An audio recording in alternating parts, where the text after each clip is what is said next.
Hey guys, welcome back to the channel. If you're new here, my name is Couscous. I am so excited for this video. Welcome back to the channel. So if you're planning to go to the UK very soon, if you're planning to go abroad to study in the UK, whether for your postgraduate or undergraduate degree, in fact, if you're planning to relocate to the UK, this video is for you, okay? Whether now or later, as long as you're planning to relocate from your country of residence right now, you are welcome. This video is for you, and I'm sure that you're going to learn one or two things and you will not allow what happened to me to happen to you based on the information that I'm going to be providing in this video. So guys, welcome back to the channel. As you can see, I am very excited. I'm very excited. That's because I love coming here and sharing value with you guys, and I just love the way you guys love on the channel, like the videos, subscribe, comment. So please do well to drop a comment today. How are you doing? Where are you watching me from? If you're new here, please do well to introduce yourself in the comment section. My name is Couscous. As you can see from the title, this video I'm going to be sharing my culture shock in the UK. The things that I went through with my eyes, with my body, with my ears. So I was in the UK in 2020 to 2021 during my postgraduate studies in London, and that was like the first time I ever traveled out of my country. I'm from Nigeria. That was like the first time I ever traveled out of Nigeria. I traveled alone. I didn't go with family. I didn't go with friends. I was alone in a new environment. Like, I did my applications, my university application by myself, my scholarship application by myself, my visa application by myself. I literally did everything by myself. I traveled alone to the UK and I lived alone in the UK. And that period, I saw things. My eyes saw things, and I'm just going to be sharing with you guys. There are culture shock because usually when you leave your comfort zone, you're definitely going to experience other people's culture, other people's way of life, and sometimes it might clash with yours. Other times you would see things and you'll be like, okay, what's happening here? That's what I'm going to be sharing in this video, and I hope that you like it. You subscribe before you go. If you're new and you're yet to subscribe, do well to subscribe, okay, before you go. And let's get right into the video.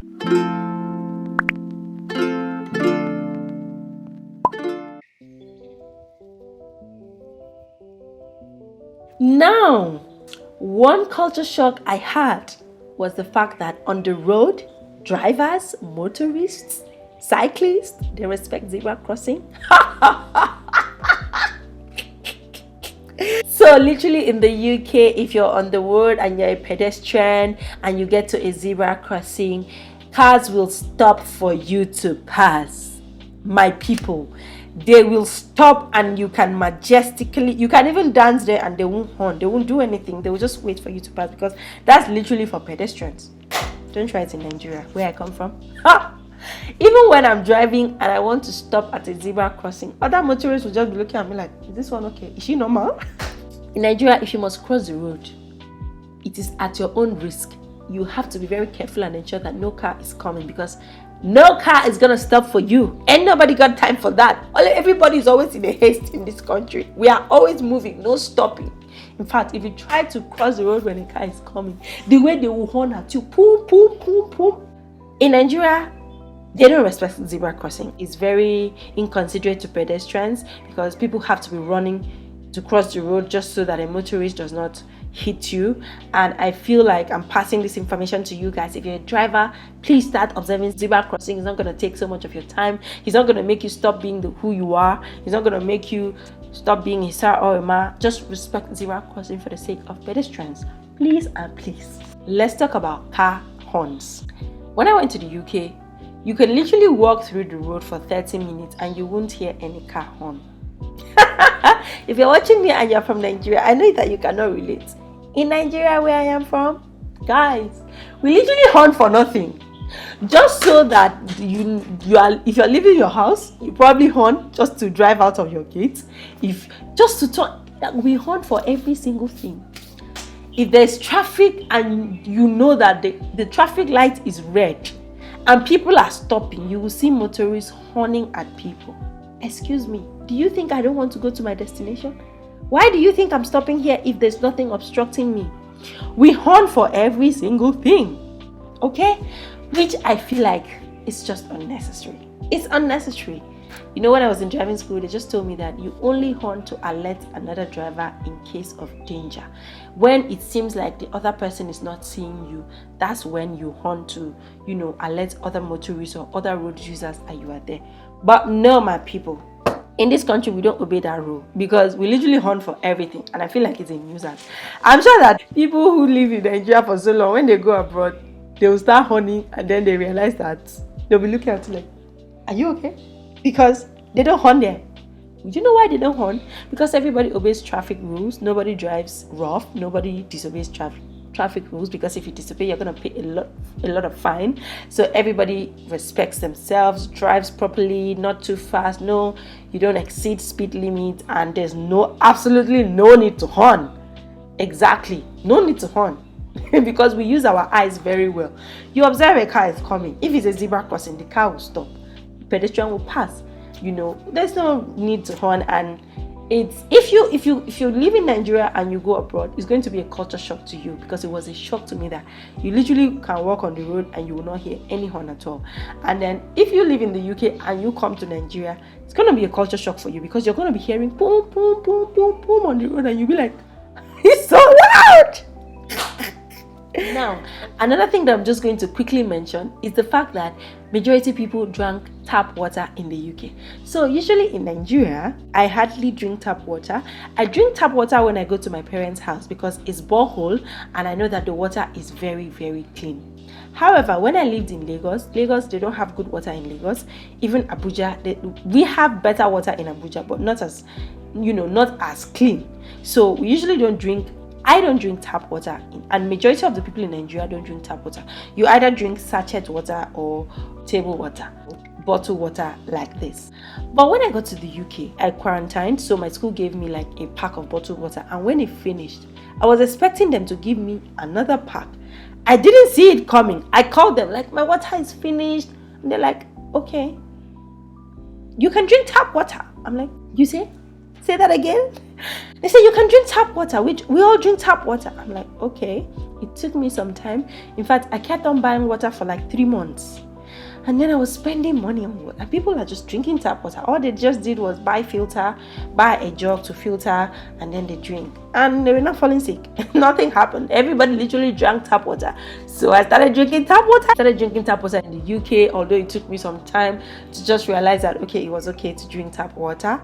So tap water was clean enough to drink, okay? So I drank tap water. But coming back to Nigeria, I've gone back to my bottled water. But anytime I visit my parents, I always drink tap water. Although, like, there's bottled water as well. But that particular water is clean enough for me to drink. Now, another one is the fact that buses and trains, public transport only stop at bus stations and train stations. Of course, that is applicable to train stations in Nigeria as well. But buses and taxis in Nigeria, they stop just anywhere, especially if there's no police sign of no parking or no stopping. They literally stop anywhere. Like, it's very convenient wherever you're going. If you take a public cab, you can literally stop in front of your house, you can stop in front of your gate, anywhere. But if you're taking a public transport in the UK, a cab, a taxi, they only stop at bus stations, except you're taking Bolt that will take you directly to your house. But if it is a public transportation that you're sharing with other people, you only stop at bus stations. So sometimes it could be very frustrating, especially when you are so tired, or when you have a long day, or you've shopped and you have a lot of luggage, and you will have to walk from the bus station to your house. And nobody gonna give you any preferential treatment, and we're used to it.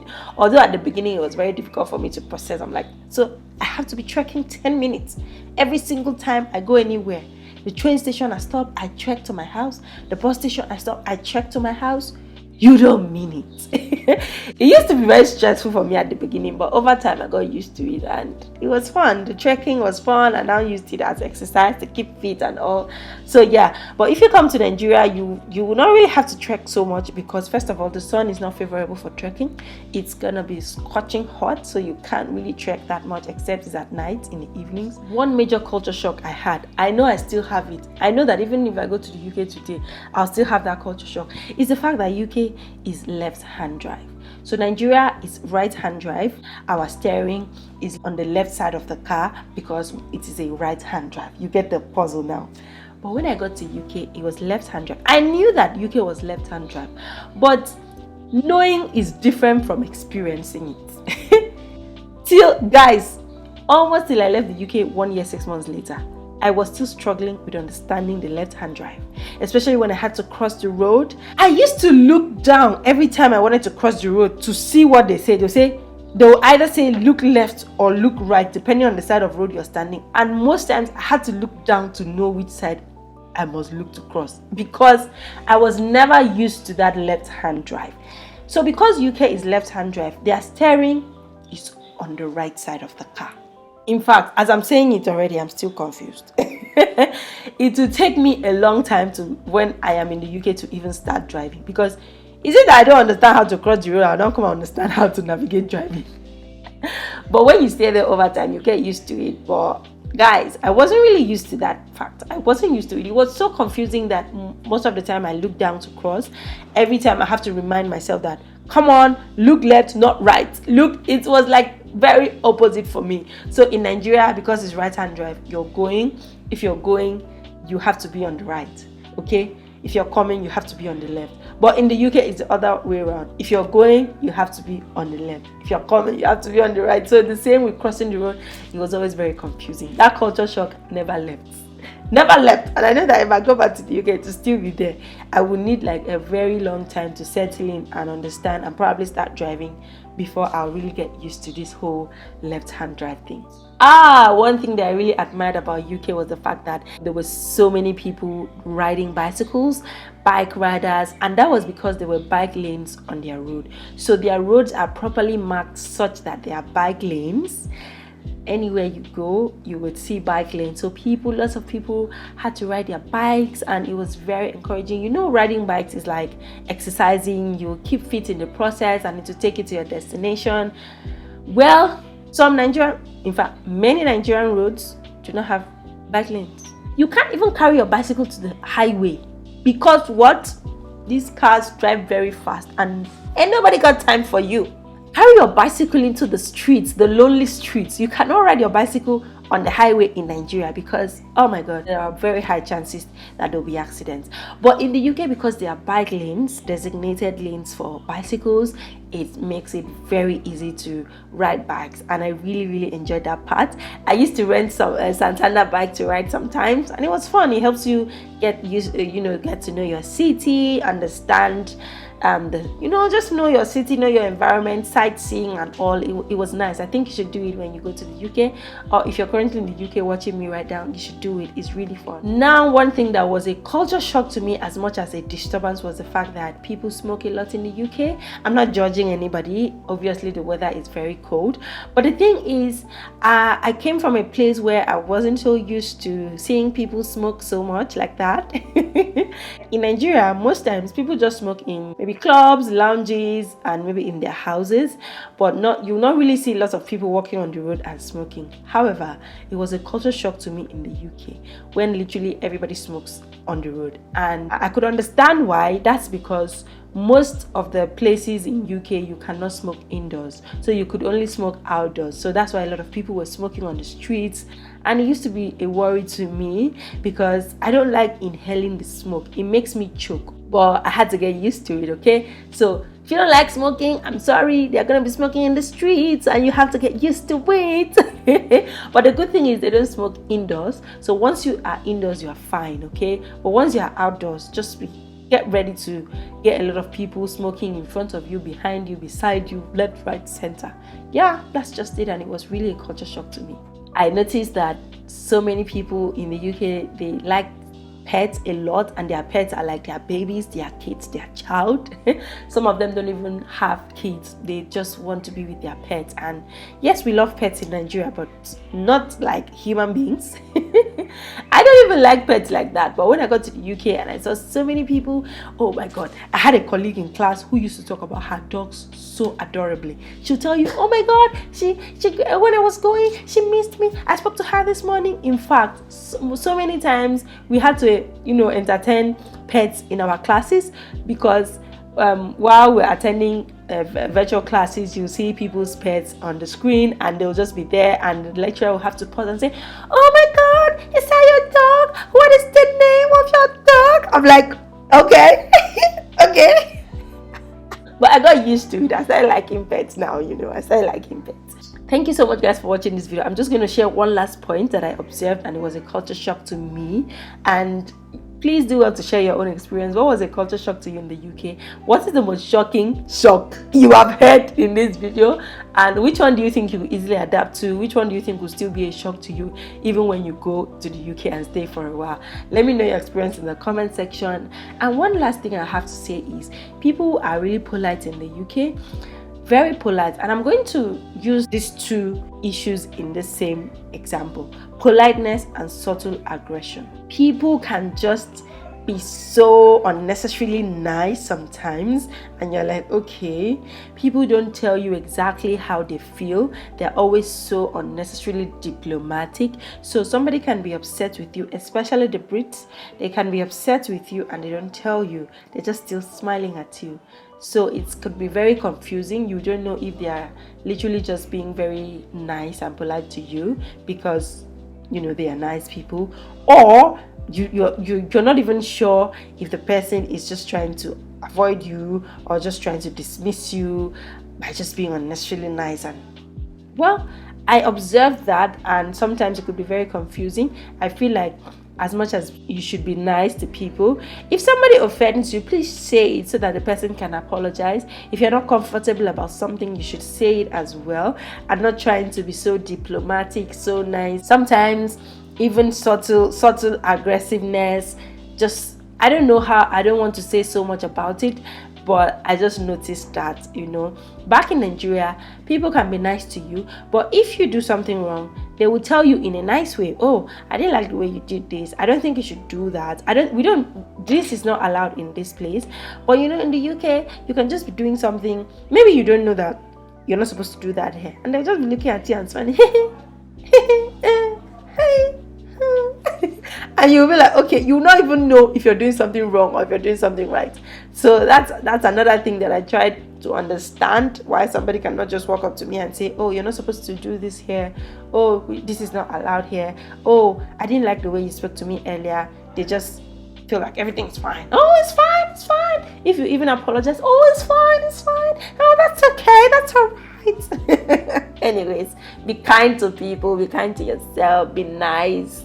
Okay, I hope you enjoyed this video. Those were the culture shocks I had in the UK. I'm sure there are lots more, but this video is already too long. Share your own experience in the comment section. Let me know in the comment section what you think, and also tell me about the cultures in your country as well. I think I like to learn from you guys as well. What is obtainable in your country? I know they drink a lot of tea and coffee in the UK. We drink a lot of beverage in Nigeria, hot chocolate, okay? But I picked up the coffee culture, so I take a lot of coffee now. And let me know what you guys do a lot in your country. Let me know. I hope you enjoyed this video. I was in a very high mood today in this video. I hope you enjoyed it, and I hope that you will subscribe to the channel before you leave. If you want to subscribe to the channel, share to other people, join the Get Ahead family.